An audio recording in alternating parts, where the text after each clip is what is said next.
St. Patrick's Day, boys and girls, and as promised, I'm going to reread this book, Clever Tom and the Leprechaun. I know some of you missed the story, so I'm going to record it here so you can listen to it whenever you like. So here we go, and it's written and illustrated by Linda Shute. Clever Tom and the Leprechaun. It's actually a story that is retold. She didn't come up with the original story, so she's retold it. It's from The Field of Bouillons, which is an old Irish folk tale. Clever Tom and the Leprechaun. One fine day, on Lady Day in the harvest, Tom Fitzpatrick took a ramble down the lane. Click, clack, he heard through the hedge. So Tom tiptoed closer to take a look. The clacking stopped when Tom peeped through the bushes, and in the shadows, what did he see? Why, a big gallon pitcher and a teeny tiny man with a brown leather apron and a three-cornered hat. Up the small man climbed on his wee wooden stool and dipped his little pig and jug into the crock. Then he settled down with his full mug beside him to hammer on the heel of a fairy-sized shoe. By the powers, thought Tom, it's a leprechaun. If I catch him and scare him, he'll give me his gold. And since I am a clever fellow, that should be simple. Before the sun sets, I'll have my fortune made. Well, Tom stared at the leprechaun and tried not to blink, for he knew that if he looked away, the old man would escape.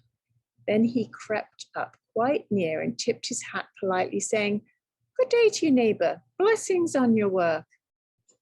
"Thank you kindly," said the small one, but he never looked up. He just kept on tapping at the heel piece of his brogue. Tom moved his hand closer while he smiled very sweetly and said, "Oh, today's a holiday. You shouldn't have to work."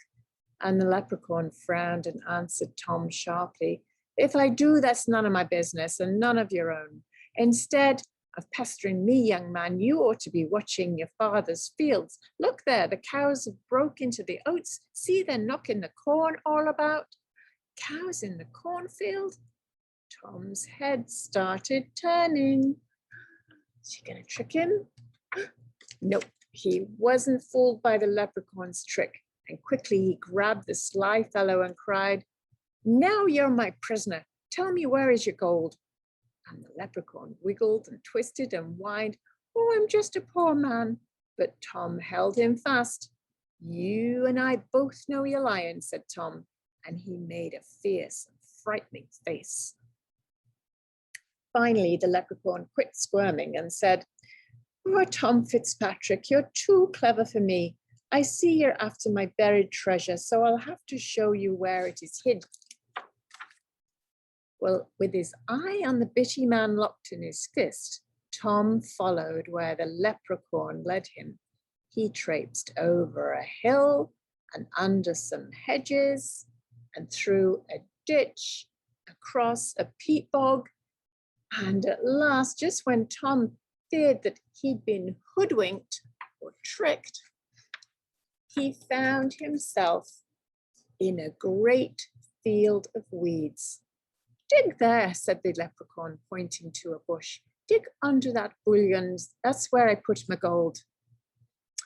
"Thunderation," said Tom. "I need to fetch my spade, but when I return, I'll be lost. There are 40 acres of bullions here, and each plant looks just like the other." Oh my goodness. He's right. Look how many there are as far as the eye can see. Well, still watching Leprechaun, Tom figured out a plan. He tied his bright red garter on the bush. "Swear, you old rascal, you won't take this off while I run back to get my spade." There he is. Look, he's tied his sock. The garter's to hold up his socks. So he's tied one to the plant. That's pretty smart, actually. Oh, that will I will promise you, said the little man, and Tom grinned because he knew that leprechauns always kept their word. Well, now, since I've shown you where my treasure is, I don't suppose you'll need me anymore. No, said Tom, my fortune's made. You may go, and good luck go with you. Then goodbye, Tom Fitzpatrick, said the leprechaun. May you do much good with what you find. So away Tom ran as fast as he could, figuring out how he'd spend all that gold. And then when back he came with his shovel in his hand, back to the field of bullions. But when he got there, oh no, lo and behold, a garter just like his own was tied to each and every plant as far as he could see. How on earth is he going to tell which one is his?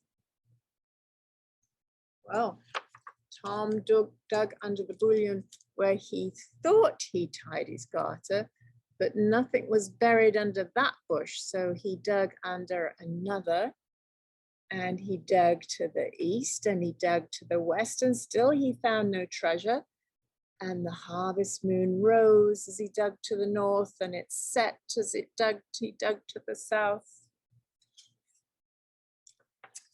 Oh, and when the sun came up, Tom saw he'd dug 100 holes, and tired Tom Fitzpatrick knew he couldn't find that gold, so he gave up and headed for home, still with his sock round his ankle. Look at that. Poor Tom. But from then on, Tom always carried his spade, and he never stopped listening for a tapping in the field. And every chance he got, he'd tell how he nearly found the gold. And since I'm a clever fellow, Tom would end his tale, the next time I catch the leprechaun, I'll have my fortune made. Tee-hee. I don't think he's going to catch him, do you? Well, I hope you enjoyed that story for the second time, boys and girls. And yeah, I wonder if you guys can think of any ways that you could outsmart that leprechaun. All right, see you next time.